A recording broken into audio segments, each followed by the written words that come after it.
Tu veux savoir pourquoi la plupart des gens ne réalisent jamais leurs rêves? Ce n'est pas parce qu'ils manquent de talent. Ce n'est pas parce qu'ils n'ont pas de chance. C'est simplement parce qu'ils n'osent pas demander. Ils attendent que la vie leur donne la permission d'agir. Pendant que d'autres se lèvent, frappent aux portes et changent leur destin. Et c'est ce que Steve Jobs, à seulement 12 ans, avait déjà compris. Ce qu'il partage ici, c'est plus qu'une leçon d'entrepreneur. C'est une philosophie du courage, une manière de voir la vie, directe, audacieuse et sans excuses. Alors reste bien jusqu'à la fin, parce que ce qu'il dit ici pourrait te pousser à décrocher ce téléphone, ou à enfin faire ce premier pas que tu repousses depuis trop longtemps. Non, j'ai en fait toujours trouvé quelque chose de très vrai. La plupart des gens ne vivent pas certaines expériences parce qu'ils ne demandent jamais.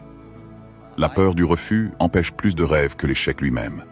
Beaucoup passent leur vie à attendre une permission qui ne viendra jamais. Celui qui ose demander ouvre déjà une porte que les autres ne verront jamais. Je n'ai jamais rencontré quelqu'un qui ne voulait pas m'aider. Quand je lui demandais de l'aide, je les appelle toujours. La plupart des gens sont bien plus prêts à aider qu'on ne l'imagine. Mais tu ne le sauras jamais tant que tu n'auras pas osé demander. Ce n'est pas le monde qui est fermé, c'est souvent notre bouche. Ça va me trahir sur mon âge, mais j'ai appelé Bill Hewlett quand j'avais 12 ans et il vivait à Palo Alto. Son numéro était encore dans l'annuaire. Et il a décroché lui-même. Il a dit « Oui ». J'ai dit « Bonjour, je m'appelle Steve Jobs, j'ai 12 ans, je suis étudiant au collège et je veux construire un fréquencemètre.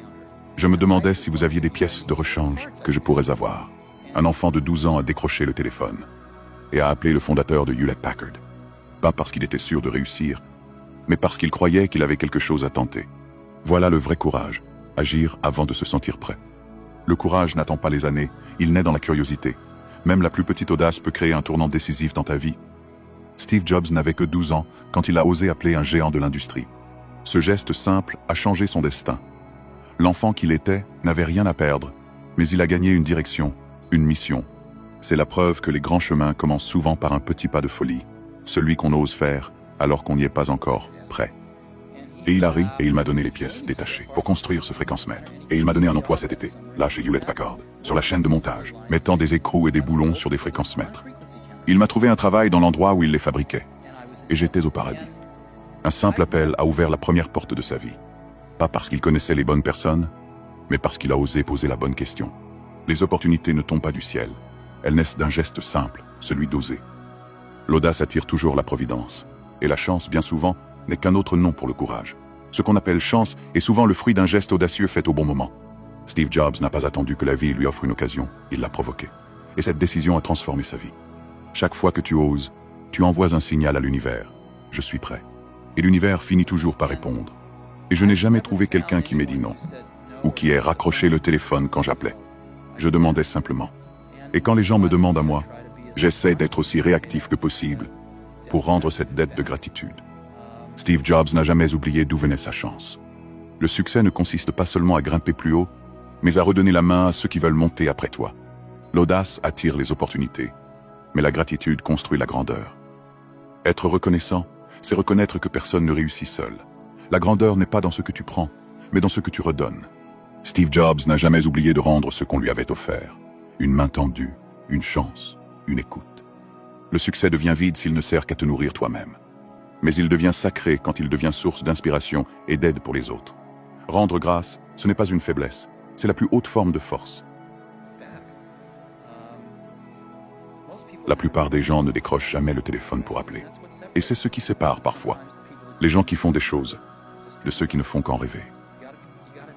Il faut agir. Et il faut être prêt à échouer. Il faut être prêt à se cracher et brûler, que ce soit avec les gens au téléphone, en lançant une entreprise, ou quoi que ce soit d'autre. Si tu as peur d'échouer, tu n'iras pas très loin. La peur d'échouer est le plus grand mur entre toi et ta destinée. Mais l'échec n'est pas la fin, c'est la preuve que tu avances.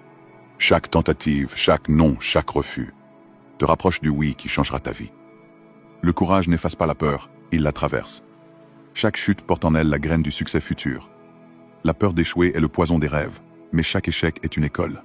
Ceux qui avancent ne sont pas ceux qui ne tombent jamais, mais ceux qui se relèvent une fois de plus. Tu n'as pas besoin d'être sans peur, tu as besoin d'agir malgré la peur. Parce qu'à chaque tentative, tu deviens plus fort, plus lucide, plus libre. L'échec n'est qu'une étape de l'accomplissement. Ce que Steve Jobs nous enseigne ici, ce n'est pas une méthode pour réussir, c'est une attitude. une manière de vivre. Oser, tenter, demander, échouer, recommencer. Parce qu'à la fin, ce qui te sépare du monde que tu veux construire, ce n'est pas le talent, ni la chance. C'est le courage de demander. Alors la prochaine fois que la peur du refus te bloque, souviens-toi de ce gamin de 12 ans qui a décroché son téléphone et changé sa vie. Et toi, quelle est la chose que tu veux oser demander aujourd'hui? Dis-le-moi en commentaire, et peut-être que ce sera le premier pas vers ton propre miracle. Et si ce message t'a touché, ne t'arrête pas là. Découvre aussi le discours de Denzel Washington, une autre voix puissante sur la foi, l'échec et la persévérance. C'est une des vidéos les plus inspirantes de la chaîne, et elle pourrait bien changer ta manière de voir la vie. Ici, on forge des esprits audacieux, ceux qui n'attendent pas la permission pour réussir. Si tu veux en faire partie, abonne-toi maintenant. Et souviens-toi, celui qui ose demander, avance toujours plus loin. Prends soin de toi, à très bientôt.